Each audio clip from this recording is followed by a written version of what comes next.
Hello and welcome back to the world of mathematics. So, we are going to start a new chapter in this video, that is of class 6, chapter number 17, data handling. So, let's start with the chapter. हम data handling के बारे में बात करेंगे. So first data क्या है? Let's see. A collection of information is called a data. After collecting the data, it is arranged in a systematic way. So that means what we are saying, data क्या है? Collection of information. For example, अगर हमारी class है 6 class के हर एक बच्चे का मैं मार्क्स देख लूँ कि मैथ्स में कितने मार्क्स आए हैं, सबसे पूछ लूँ, तो ये मैंने डाटा कलेक्ट कर लिया है. सो ये जो मैंने इंफॉर्मेशन कलेक्ट करी है, this will be called as data. And data को कलेक्ट करने के बाद मैं एक अरेंज सिस्टमैटिक वे में करूंगी. सिस्टमैटिक वे में मतलब first section A and section B के मार्क्स अलग अलग करूंगी, देन उसे रोल नंबर वाइज लगाऊंगी. दैट मीन्स उसको सिस्टमेटाइज करूंगी कि मुझे पता कैसे चलेगा कि सेक्शन ए के मार्क्स कौन से, सेक्शन बी के मार्क्स कौन से, एंड कौन से रोल नंबर के कितने मार्क्स है. पहले मैंने रैंडमली इंफॉर्मेशन कलेक्ट कर ली कि मैथ्स में कितने मार्क्स है, वो हमारा होगा data. The data that has been collected in the original form is called the raw data. That means जैसे ही मैंने आपसे मार्क्स पूछे, मैंने मार्क्स लिखे, that will be called as raw data. For example, the marks obtained by 50 students in the social studies exam. मैंने 50 students के marks ले लिए सोशल स्टडीज एग्जाम में. एक बच्चे का है 60, दूसरे बच्चे का है 40, देन 35, 27, 67, 72, 40, 37, 45, 50, 52 एंड ऐसे ही 50 बच्चों के ले लिए. सो ये जो कलेक्शन है, this collection will be called as my raw data. Then what is observation? Each item in raw data is called an observation. मैंने ऑब्जर्व करा कि एक बच्चे के सोशल स्टडीज के अंदर 60 मार्क्स थे. सो 60 इज व्हाट? ऑब्जर्वेशन. हर एक आइटम 60 एक ऑब्जर्वेशन है, 40 एक ऑब्जर्वेशन है, 35 एक ऑब्जर्वेशन है. ऐसे ही जो 50 हमारे पास सारे मार्क्स आएंगे, वो हर एक मार्क्स एक ऑब्जर्वेशन कहलाएगी. Then next is collection of data. अब डेटा क्या है? सबके मार्क्स वो कलेक्ट कैसे करेंगे? उसके लिए भी तो हमारे पास कुछ मीन्स होंगे ना. Let's see. The starting point of any investigation is the collection of data. Investigation is what? For example, I have to make the list of the students securing marks in mathematics of class 6th. मुझे class 6th के maths की list बनानी है कि कितने बच्चे के कितने मार्क्स आए. तो मैं क्या करूंगी?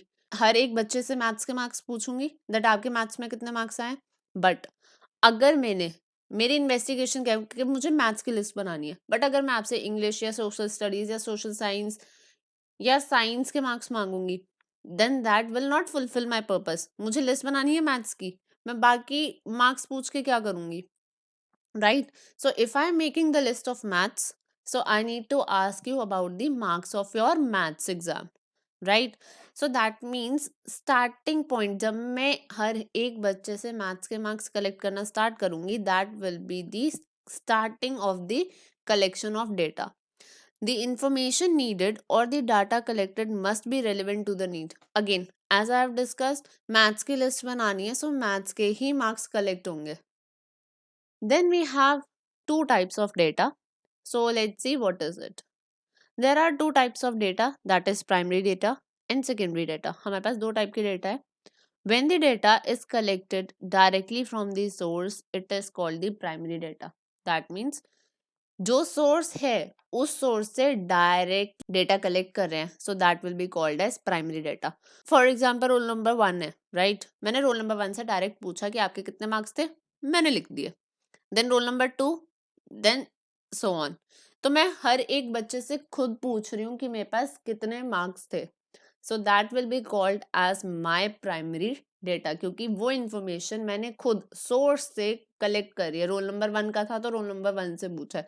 अगर मुझे रोल नंबर 28 का था तो मैंने रोल नंबर 28 से पूछा है. For example, if Mr. Sen asked the students to give their choices for the particular location they would like to go to, the games they would like to play, the type of food they would like to have on their trip, etc. That means अगर हम ये पूछ रहे हैं for example trip पे जाना है, तो अगर मैं डायरेक्टली आपसे पूछ रही हूँ कि आप ट्रिप पे कहाँ जाना पसंद करोगे, क्या खाना पसंद करोगे, कौन सी एक्टिविटीज करना पसंद करोगे, दैट मीन्स जो सोर्स है जिनको ट्रिप पे लेके जाना है मैंने उनसे ही डायरेक्ट इन्फॉर्मेशन कलेक्ट करी, so that will be called as my primary data. This is primary data collection. When he is collecting information about the weather or accommodation facilities, he may collect these from the internet, travel brochures, newspapers, magazine, television and other sources. Now, अगर हमें weather के बारे में information चाहिए, right, अगर हमने कल घूमने का प्लान बनाया है फैमिली के साथ, तो अगर हम देखना चाहते हैं कल का वेदर क्या होगा, अब हम वेदर फोरकास्ट तो खुद करेंगे नहीं, व्हाट वी डू, फोन के अंदर वेदर वाली ऐप चलाते हैं एंड वहां से हम अप्रोक्सीमेट अंदाजा ले लेते हैं कि हाँ कल का वेदर इतना रहेगा, इतना टेम्परेचर रहेगा, बारिश के चांसेस है या नहीं है, विंड कैसी चलेगी। वो चीज हमने खुद कलेक्ट नहीं करी, we rely on internet for that information. हमने उस ऐप से देखा, हमने उस ऐप पर भरोसा करा, राइट। नाउ अगर हम मैथ्स का एग्जांपल देखें, मुझे मैथ्स की लिस्ट बनानी थी, सो व्हाट आई डिड, मैंने किसी और टीचर को बोल दिया कि आप कलेक्ट कर लो मैथ्स के मार्क्स एंड मैं आपसे लिस्ट ले लूंगी। So that would be the secondary information, because वो मैंने हर एक बच्चे से पूछ के नहीं बनाई, मैंने टीचर को दे दिया था, मैंने टीचर के ऊपर रिलाई करा है कि जो मार्क्स उन्होंने लिखे होंगे वो मार्क्स उन्होंने सही लिखे होंगे। So this will be called as our secondary data. These sources are secondary sources and the data collected from secondary sources is called the secondary data. So वो teacher जिसने मेरे लिए maths के marks collect करे हैं, so that is my secondary source. And जो data उन्होंने collect करा है, that will be called as my secondary data. I hope this is clear to you.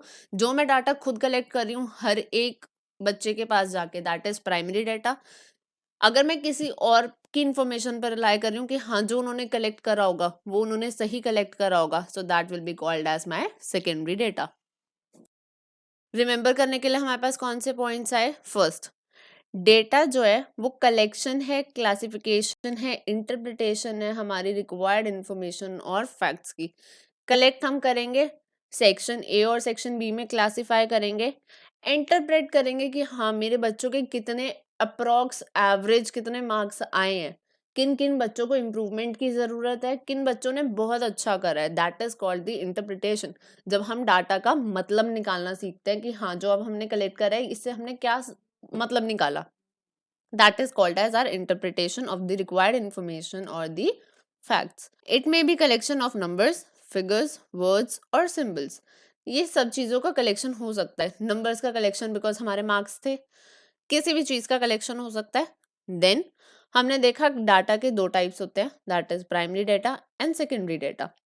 Primary data is the data collected directly from the source, directly word is very important क्योंकि हम directly data collect कर रहे हैं।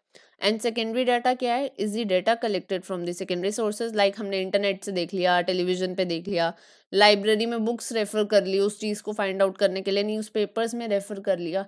सो this all will be our secondary data. I hope this is clear to you. In case you are having any doubt, please drop your doubt in the comment section below and we are going to continue with the further topics of this chapter in your upcoming videos. Till then, bye bye, take care, stay blessed, stay connected, and thank you so much.